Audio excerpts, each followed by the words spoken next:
अमावस की रात का श्राप बहुत समय पहले उज्जैनी राज्य में कैलाशपुर नामक एक छोटा सा गांव था।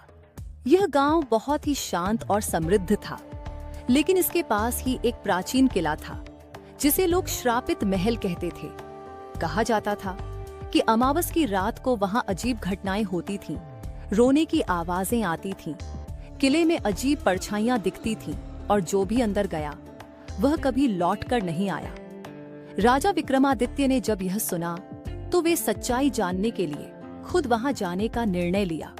अमावस की रात जब पूरा गांव किले से दूर रहने की कोशिश कर रहा था, विक्रमादित्य अपने तलवार और मशाल के साथ अकेले उस किले में पहुंचे। किले के अंदर घना अंधेरा था, हवा में अजीब सी सड़ांध फैली थी।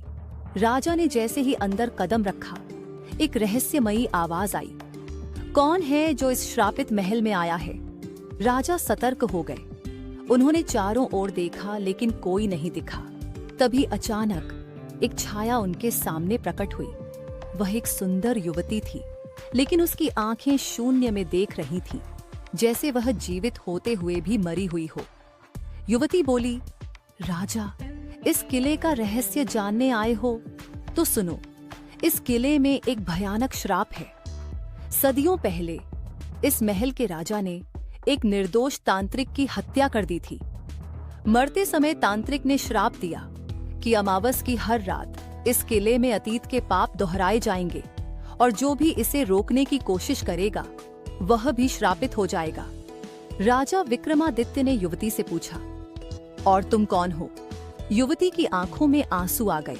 वह बोली, मैं उसी तांत्रिक की बेटी हूँ। मेरे पिता की आत्मा अब भी यहाँ भटक रही है और जब तक उनका बदला पूरा नहीं होता तब तक यह श्राप समाप्त नहीं होगा। राजा ने निर्णय लिया कि वे इस रहस्य को समाप्त करके रहेंगे। वे महल के सबसे भीतरी कक्ष में गए, जहां एक पुरानी तांत्रिक प्रतिमा थी। जैसे ही उन्होंने प्रतिमा को छुआ, पूरा किला हिलने लगा और एक भयानक परछाई उनके सामने प्रकट हुई।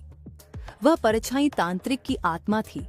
वह क्रोधित स्वर में बोली, राजा, तुम भी उन्हीं राजाओं की तरह हो जिन्होंने अन्याय किया था।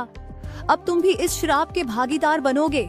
राजा विक्रमादित्य ने तुरंत अपनी तलवार निकाली और मंत्रोच्चारण शुरू कर दिया, लेकिन जैसे ही उन्होंने हमला करने की कोशिश की, पूरी किले की दीवारें खून से लाल हो गईं और कई आत्माएं उनके चारों ओर नृत्य करने लगीं।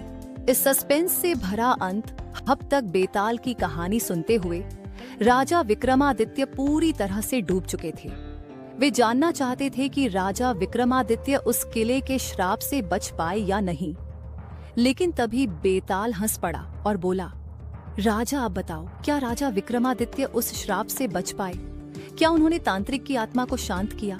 राजा ने सोचा, लेकिन उन्होंने कोई उत्तर नहीं दिया। बेताल उनकी चुप्पी देखकर जोर जोर से हंसने लगा और बोला, हा हा हा, तुमने सही किया राजा।